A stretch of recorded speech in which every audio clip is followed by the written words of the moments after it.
So that is the 5th of September 2016. It's Monday and it's, what time is it? 5:37 p.m. Hot day in Malaysia. And I'm going to talk about Narcos Season 2. Yes, the star is not the American blonde fucker with the porn mustache. No, it's actually Pepe or Yuan. I got my brain destroyed by the mountain in Game of Thrones Season 5, I think, or season somewhere, who knows. It's a hot day, very warm day. So what do I think about season 2 of Narcos? If you watch it, or if there are 10 episodes to this thing. Yep, 10 episodes, and I would say the first 5 episodes or 6 episodes were great, and after that the last 10 minutes of the season 2 is great. The time between the taxi driver, the taxi driver, there's a prominent character, the taxi driver suddenly switches sides, and that's what you call major plot point. That's like, oh my god, I could not believe it. I thought he was supposed to like give up what's his face, Pablo Escobar, supposed to give it up, but he did not. Instead he just got his friend into more deep shit, and in the end, weirdly enough, got her killed by his own hands, or his own gun, which is kind of weird. Very like Phantom Menace laughable. Yep, Star Wars Phantom Menace laughable. And that very pretty girl, the taxi drivers, or the driver for Pablo Escobar, that girl, it's like fine wine. It's like a port, port the wine. I have never tasted it before, but it just rhymes with pork, which I love to eat. It's the best meat of all. Kills you. Lovely fat, lovely pork, and she's like a port. Lovely wine. You just want to you married her, and you don't want to seal the deal. That means this is an advertiser friendly review of Narcos Season 2 by Netflix. Go and get it. It's lovely. Netflix, not conflicts. Netflix, contact me for some I want to put in my description link below so that people can click on it and get Netflix, and I get at least a few cents from each successful click or each successful sample. Oh, so she was pretty. I do not know, her face is like so intercostable. I can't say the FUCK word because this is advertiser friendly video. So her face is so intercostable. I want to like stick my stick into her breathing hole. No, the eating hole. Yeah, I would love to do that. She's so pretty. I mean, the only time that the whole season 2 Narcos lights me up, not by guns or bullets and whatnot. No, not that way of lighting up. When it lights me up is when I see her face. So beautiful. Of course, she's a bit skinny. Like the prostitute said to her, "You skinny fella."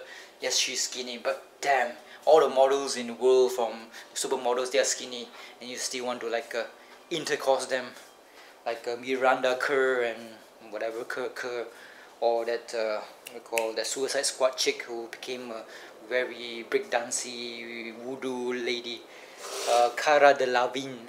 Yeah.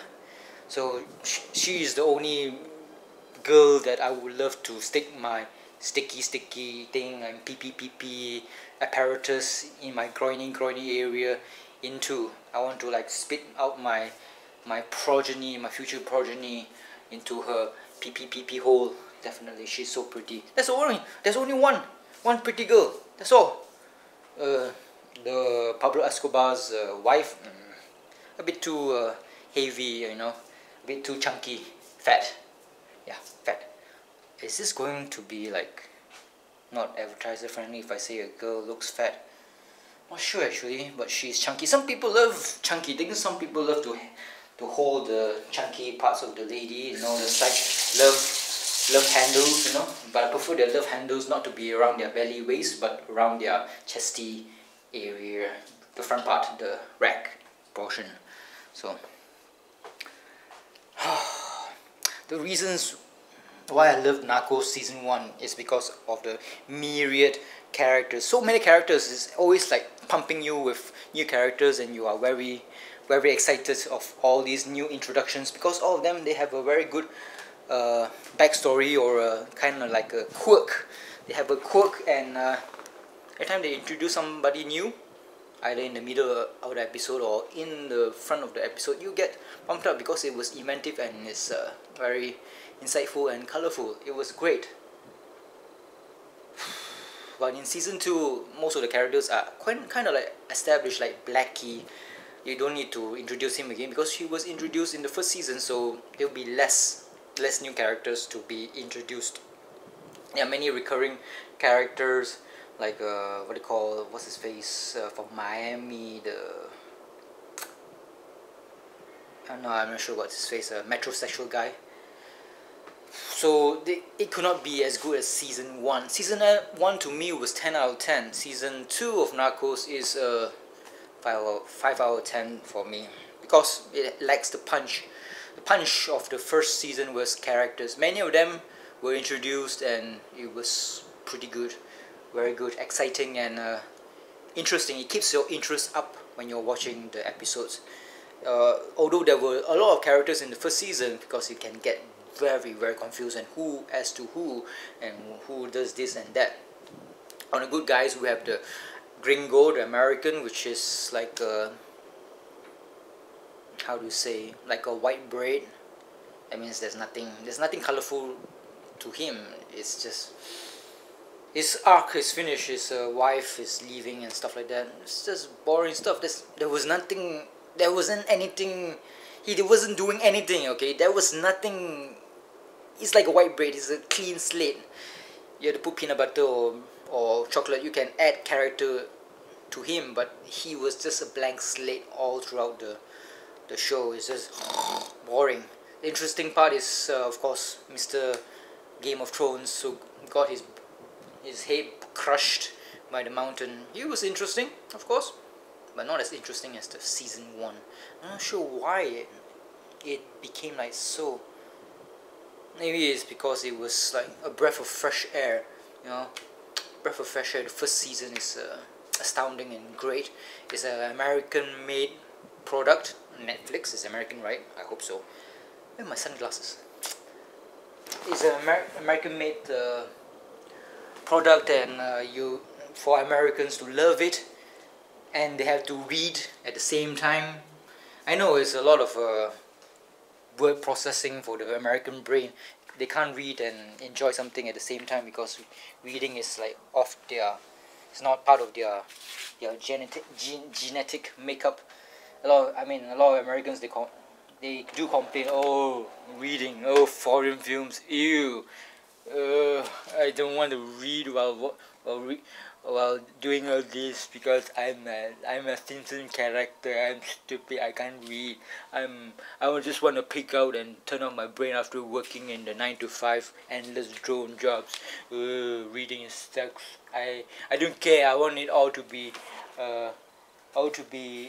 in English, because anything outside America or the American continent does not exist. Okay, in the world out there are so many foreign films that are so excellent that requires reading because of the subtitles thing.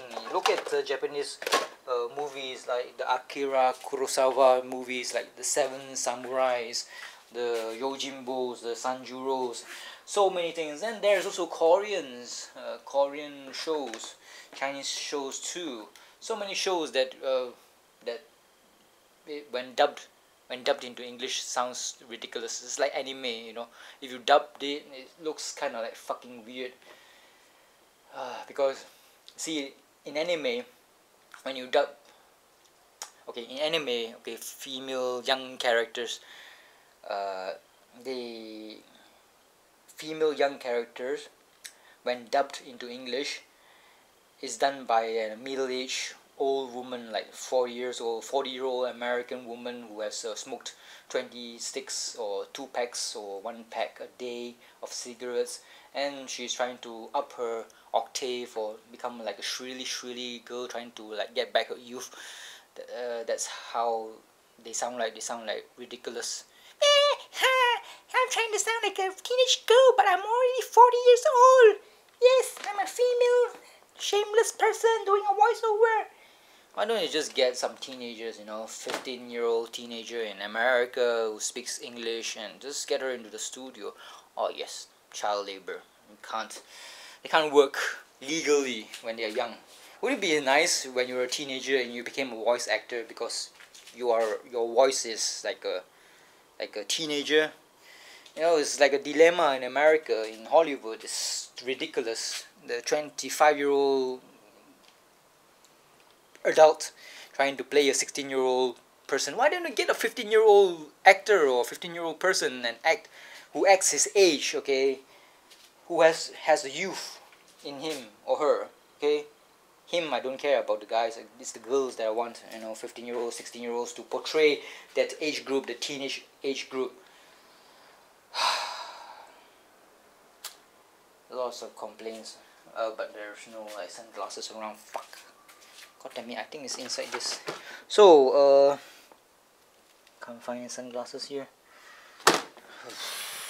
So, I haven't done these vlogs in a long time, but Narcos sure made me want to like do a rant on this Narcos and tell you the reason why Narcos is terrible. I mean, not as good as the first season. The turning point would be the introduction of that pretty girl, and the taxi driver who's supposed to bring Mr. what's his face, Pablo Escobar around. It's kind of weird. That's just the dumbest thing ever. His betrayal, the taxi guy's betrayal, the what do you call, cliffhanger, the coup de grace, the surprise.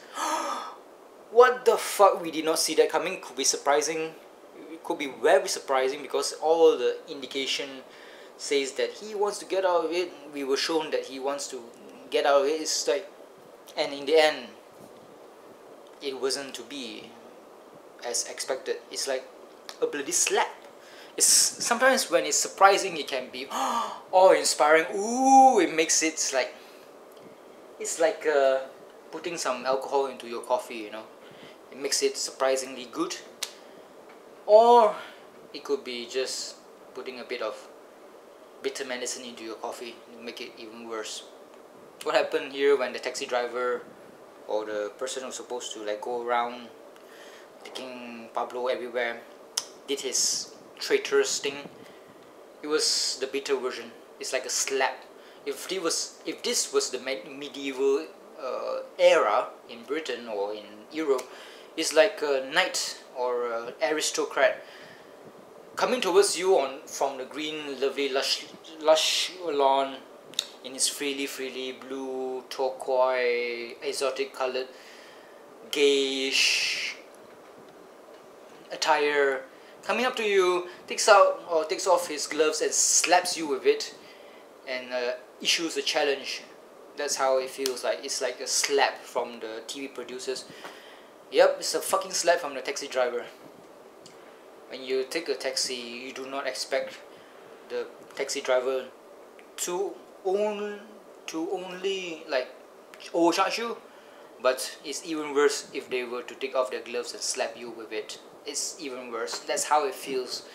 Not only you are cheated by them overcharging you for that ridiculously short ride, but they have to like spit on your manhood with their saliva by slapping you in the face. That's how it feels like for this taxi driver to do a 180-degree turn, and thus making it worse for the most attractive female girl in Narcos, who I want to stick my sticky pee thing into her holy pee thing, and hopefully smells like fish too. Her thing, mine smells like fish, confirmed. Hers I'm not sure. I think it smells of honey, lavender, rosemary, and pork. The taxi driver, I did not like it at all. I did not like it. He killed one of the best characters, the colonel. I don't care whether this is historically factual, but that colonel was great. Killing him was like, it should be impactful. People should be, wow, I like the character, and suddenly you kill the fella, and everybody was, oh my god, it was quite impactful because you killed one of my favorite characters.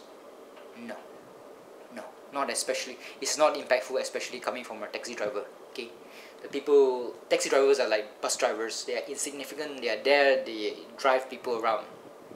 It's supposed to be in the background, not important. But to have this taxi driver take the center stage and spit on your manhood at the same time, that is really taking a piss, and we do not like it. Oh, I do not like it. The moment that this Narco season 2 took a turn for the farce was because of this taxi driver, which I hated with vengeance. Of course, it bites dust in the end, thank God. I did not like the taxi driver. I thought it was going to be a good chap, good fellow, a person who drinks tea like the British. No, he did not choose tea. He chose drugs. Not that he smoked or sucked any of those cocaines through his nostrils. No. He's just an asshole. You know, get his friend who's a really 10 out of 10 girl, rated 10 out of 10, grade A female, into trouble, and in the end, bang, accidentally killed her, and did not express remorse at all.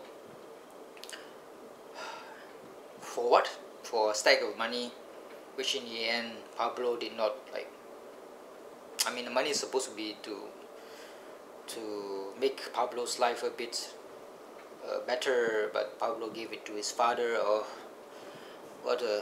It's like the taxi driver's actions were like inconsequential and not important at all, and ended up killing the lovely looking female. What else is there? What else is there? What else that I do not like about this Narcos? Lack of pretty girls with tits and beautiful body and stuff. What else is there? Okay, the Blackie character. When the paramilitary called the Cuchanos, I think, I'm not sure what they're called, killed his girlfriend who was pregnant with his kid and the girlfriend's father. We did not get to see Blackie being emotional. We did not even see him react, whether he got news or not. There's no camera following him around when he gets the news that the mother of his child in the future was murdered by the paramilitary. So that's a lost chance. The only time we get to see Mr. Blackie here being emotional is when he was bombing the heck out of all those like pharmacies owned by the Cali cartel. And of course Blackie was nervous and sad, and maybe going to like be at the end of his mental breaking point after blowing up kids because of a big bomb. And that's the only time that we get to see Blackie being emotional. It's a lost chance, lost opportunity to show that Blackie has character besides being a stone cold emotionless assassin or sicario. We could have made it a bit more,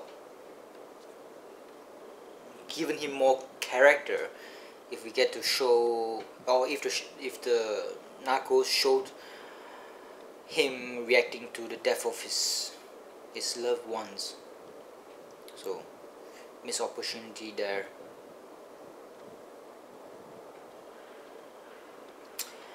And there was, there's a lot of scenes that are skipped because there's way too much characterization that it becomes boring.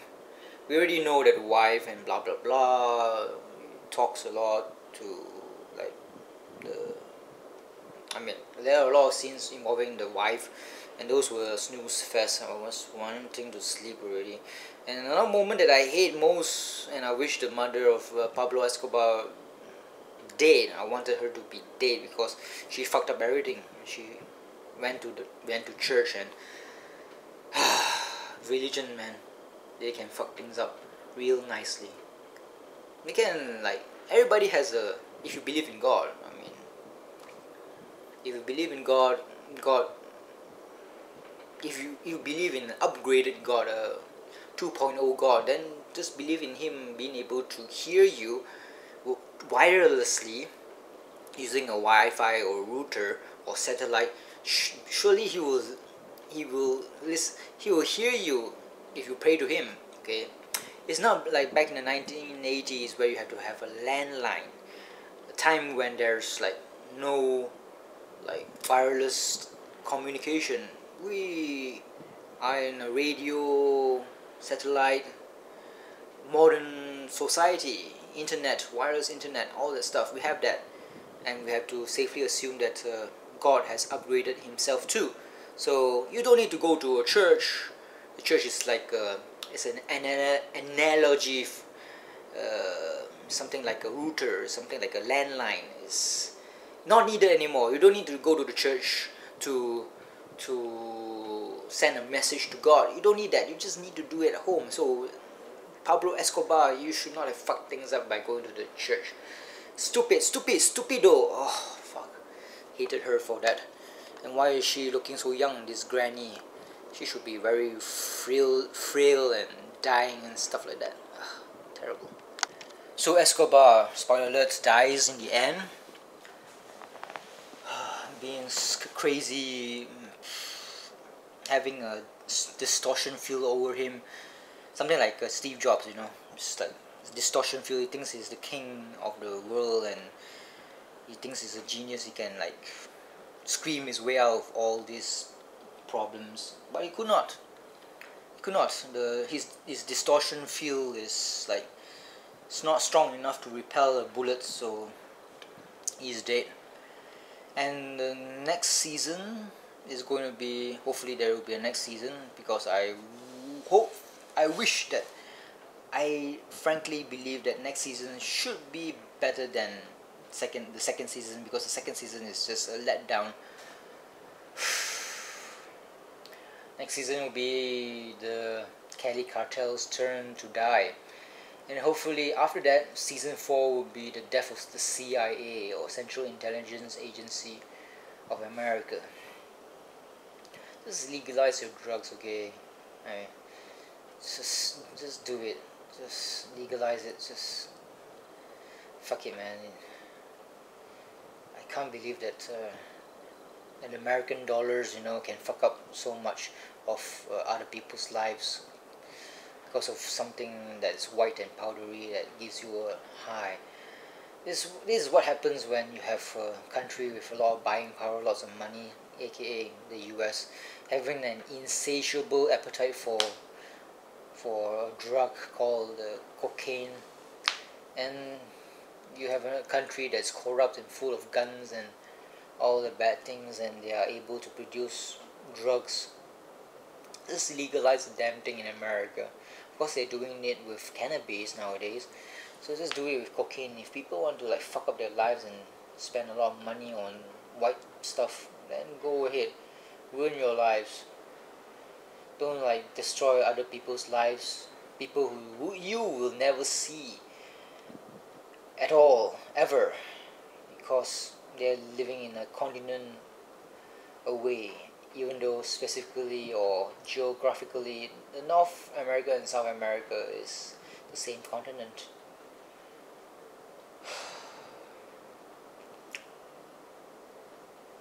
Season 2 was not good. Spent 2 days watching it. I was expecting something better, but it was not as good. Shame on you. Shame Netflix for making my expectation too high, and therefore I fall from the heavens. burning up in the atmosphere and becoming a church when I land on the ground.